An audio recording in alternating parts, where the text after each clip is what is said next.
It was just another Friday night. I had finished my shift at the gas station and was heading home on the highway, the same route I had taken countless times before.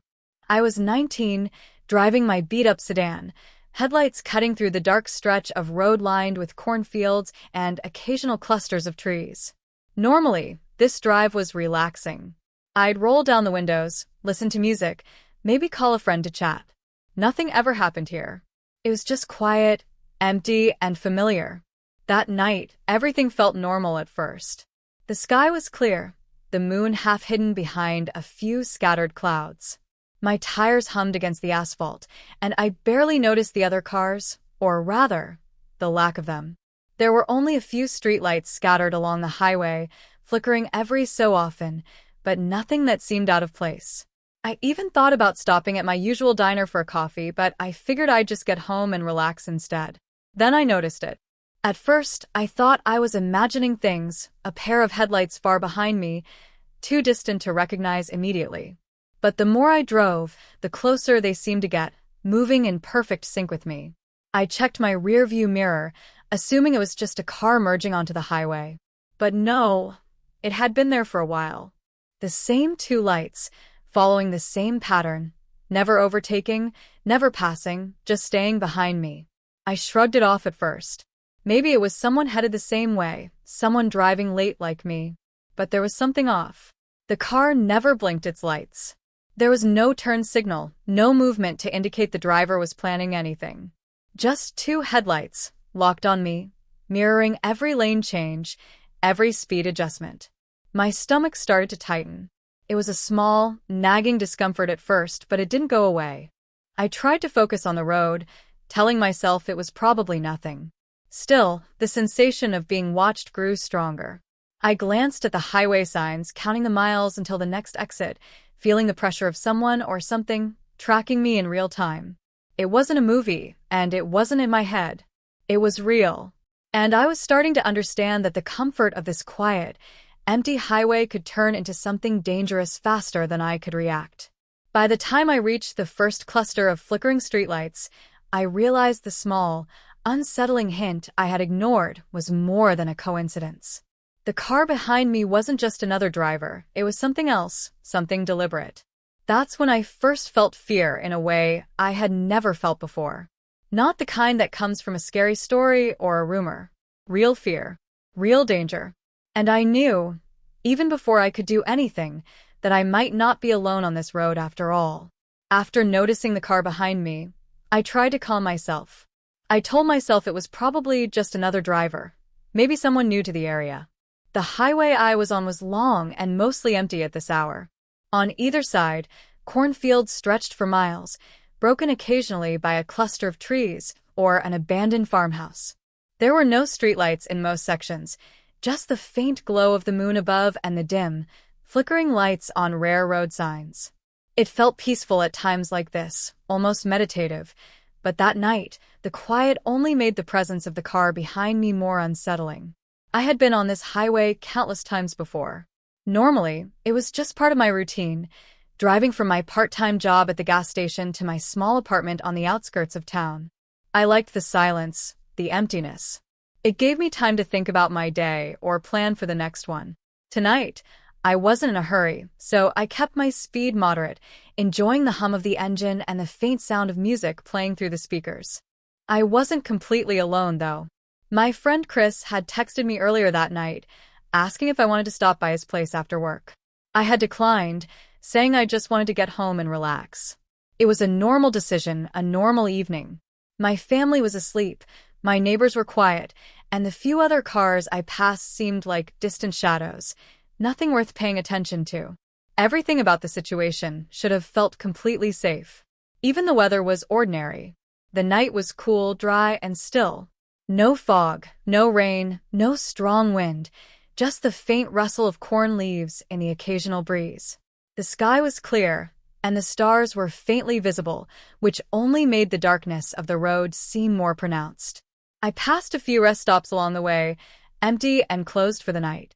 The highway had that predictable, monotone rhythm to it, the same turns, the same stretches of straight road, the same signs warning about upcoming exits. It was familiarity that usually comforted me, but this time it did the opposite. I reached a small bridge that spanned a creek, one of the few landmarks I used to gauge how far I was from home. Normally, it was uneventful, just a marker that I was halfway there. But that night, I found myself glancing nervously at my rearview mirror as I crossed it. The car behind me was still there, still following. I tried to convince myself I had imagined it for a moment, but the lights hadn't moved, they had maintained the exact distance behind me. For a brief moment, I even considered stopping at the next diner for coffee just to have other people around. The idea seemed reasonable, but I hesitated, unsure if leaving the highway meant taking my eyes off the car. It felt impossible to ignore it, as if that vehicle's sole purpose was to ensure I noticed it every second. Everything was normal, my day, my routine, my surroundings, but something about this night didn't belong in that normal life. By the time I reached the next exit, I realized I had been gripping the steering wheel tighter than I noticed. The road, my familiar routine, and the quiet night were no longer comforting. They had become part of the tension, the waiting, the sense that something unwanted had entered my otherwise ordinary world. As I continued down the highway, the car behind me didn't move any closer, but it didn't fall back either. It stayed the same distance, following me steadily. I tried to convince myself it was just coincidence, that it was someone taking the same route late at night. But my stomach didn't agree with that explanation. It felt tight, almost like a warning I couldn't ignore. The first unsettling detail came when I passed a small, unlit rest stop.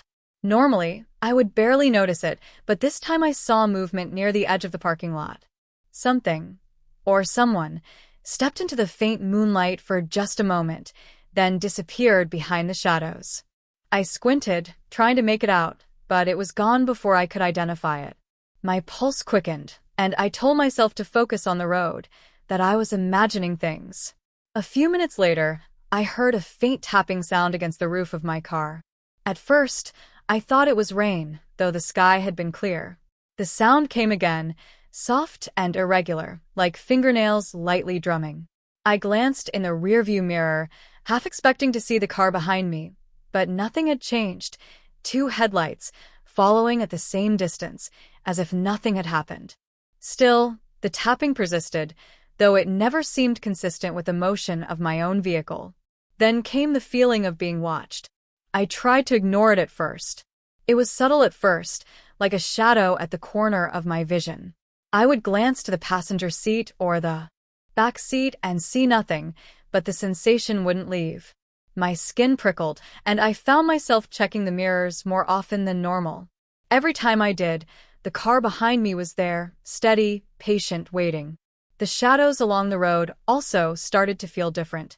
Trees that normally blended into the background seemed to lean toward the road, their branches scraping faintly against each other, like hushed whispers in the night. Every time a branch swayed, I thought I caught a glimpse of movement deeper in the darkness. Was it a deer? A pedestrian? My mind didn't let me settle on an answer. The highway signs themselves felt oppressive. Each one I passed seemed closer than usual, and the empty stretches of road between them suddenly felt endless. I noticed how quiet it had become. No crickets, no wind, no distant traffic, nothing. Just the hum of my engine and the faint, irregular tapping that I couldn't explain. Even the car behind me contributed to the tension. Every time I glanced at it, it seemed to be positioned perfectly to watch me, as if the driver knew exactly where I was looking. I tried not to stare too long, forcing my eyes back to the road ahead, but the sense that someone was deliberately keeping pace never went away. By the time I reached a small curve in the road, I was gripping the steering wheel tighter than I realized. My heartbeat was steady, but sharp in my ears. Everything around me looked normal, but the combination of sound, shadow, and the constant presence of that other car made the night feel different. Like the ordinary highway I knew so well had transformed into a place where something was waiting, unseen, just beyond my vision. The feeling of being watched didn't go away. It got worse. The car behind me hadn't changed its distance, but now it felt deliberate, like it was matching every move I made. Every time I changed lanes, it followed exactly. Every time I slowed, it slowed. There was no doubt now that it wasn't just coincidence. I reached a long, straight stretch of highway where the streetlights were far apart. The darkness around me felt heavier, pressing in from all sides. I tried to focus on the road, telling myself to stay calm, but the unease had started to creep into my chest. My hands were tight on the wheel, knuckles white, and every flicker of light from the passing signs made my heart jump. Then I noticed something else. The other car's movements weren't natural. The headlights didn't sway with the curves of the road like mine did. It was precise, almost mechanical. It was as if the driver was keeping perfect track of me, anticipating every turn. My mind started running through the possibilities, all of them worse than the last. What if they were trying to force me off the road? What if they were waiting for me to make a mistake? I glanced at my mirrors again and noticed a shadow behind the wheel. I couldn't make out a face, just a figure sitting upright, hands steady on the steering wheel. I tried to rationalize it, thinking maybe it was just someone tired, lost, or heading home late like me. But the posture, the stillness, it didn't feel right. It felt deliberate. As I approached a slight curve, I realized I had no other cars in front of me. No exit ramps nearby. No gas stations. Just this stretch of empty road, the fields on either side dark and silent, and the car behind me. I felt trapped. My mind ran through every option. Should I stop? Should I speed up? Call someone? I couldn't shake the thought that whatever was happening, the person behind me wanted me to notice them, wanted to keep me on edge. A sudden movement in the rearview mirror made my stomach drop. The car had edged closer, just a little, but enough to feel threatening. It stayed there, shadowy and still. I could feel my pulse in my ears. My hands were shaking, and the music I had left playing on the radio was now background noise I barely noticed. Then I saw it clearly, a silhouette in the passenger seat. At first, I thought it was a reflection, but it wasn't. A man. He wasn't waving, smiling, or doing anything that made sense. He was just sitting there, staring in my direction. Even at this distance, I could feel the intensity of his gaze. I slammed my hands on the wheel and took a deep breath. There was no denying it now. I was being followed, hunted in some sense, and I had no idea what this person wanted or how far they were willing to go. Every instinct in my body screamed to get away, but there was nowhere to hide on this stretch of road. By the time I saw the next cluster of flickering streetlights ahead, I knew one thing for certain. The highway wasn't just a road tonight. It was a trap. And the person in that car was waiting for me to make a single mistake. By the time I reached the next stretch of highway with dim streetlights, the car behind me had moved even closer. I could see the shape of the driver now, hunched forward slightly, hands gripping the wheel tightly. My heart was hammering, and every instinct screamed at me to get off the road. I knew I couldn't stop, not here, not with nowhere to go. I spotted a small exit ramp up ahead and swerved toward it, slamming on my brakes just enough to make the turn safely. My tires squealed against the asphalt. The other car followed immediately, lights glaring, blocking any hope of getting away easily. I realized it wasn't just following me, it was trying to corner me. I turned onto a side road, hoping to lose them in the darkness, but every turn I took, the car mirrored perfectly. Panic set in fully now. I tried calling 911, hands shaking so badly, I almost dropped the phone. Highway 45, near mile marker 23. There's a car following me, I whispered, barely able to get the words out. The dispatcher's voice was calm, but reassuring. Stay on the line. Keep driving. Don't stop. Police are on the way. I didn't stop. I didn't even glance at the side streets except to make turns. I had to keep moving. Every shadow seemed to stretch toward my car. Every rustle of leaves sounded like footsteps on the shoulder. The headlights behind me stayed locked in place, relentless. I could feel my breathing getting shallow, my pulse racing. Then the figure in the passenger seat moved. For a moment, I thought I imagined it, but it was clear now, a man leaning forward slightly, staring straight at me. His eyes were fixed on mine in the rear-view mirror. I couldn't see a weapon yet, but the way he sat, the way he moved, I knew he was capable of whatever he wanted. I pushed the accelerator harder, weaving slightly to keep the car behind guessing. My car was small and not very fast, but I knew this stretch of road better than anyone. I aimed for a gas station up ahead, praying it would be open. When I finally pulled into the lot, the other car stopped just outside the lights. I didn't wait. I bolted out of my car, leaving the engine running, and ran inside, slamming the door behind me. The clerk, bleary-eyed and startled, grabbed the phone immediately. 911. I yelled. Through the window, I watched the man in the car. He didn't move at first. Then, slowly, deliberately, he drove a short distance past the station and stopped, just far enough to stay in the shadows. I couldn't see his face, but I felt his eyes on me. Every instinct told me to run, to get to safety, but the parking lot was small, exposed. I was trapped in plain sight. The dispatcher said the police were 5 minutes out. I crouched behind the counter, heart hammering, trying not to breathe too loudly. The man stayed there, silent, waiting. And in that moment, I realized how close I had come to something I couldn't have imagined before tonight. How close I had been to disappearing entirely, with no one even noticing. The sirens in the distance finally reached my ears, a faint relief cutting through the tension I had felt for the past hour. I kept my eyes on the car outside, expecting the figure to leave once the authorities arrived. But instead, he stayed unmoving, just beyond the edge of the lot's lights. I thought I was done, that once the police arrived, this would all end. I was wrong. When the patrol cars finally pulled up, lights flashing and engines cutting through the night, I expected him to speed away immediately. But he didn't. He remained there almost calm, as if he had been waiting for them. Two officers approached cautiously, their flashlights sweeping over the dark car. They called out, demanding he step out, hands visible. That's when I learned the truth. The car was stolen, yes, but not just recently. According to the officers, it had been reported missing over a month ago. Even worse, the man inside wasn't a stranger caught randomly on the highway. He had been traveling for weeks, moving from state to state, following people who were alone, studying patterns, waiting for the right moment to approach. I could hardly process it. All those subtle signs I had dismissed, the way he kept distance, the calculated stops and starts, had been deliberate. He wasn't just another late-night driver. He had been choosing me, specifically, as his next target. I shivered, thinking of how long he had been planning this, how many others had probably been in the same position I was in before I even realized it. The officers finally got him out of the car. He was calm, eerily so, and unresisting. They cuffed him and led him to their vehicles. For a moment, I thought I could breathe again.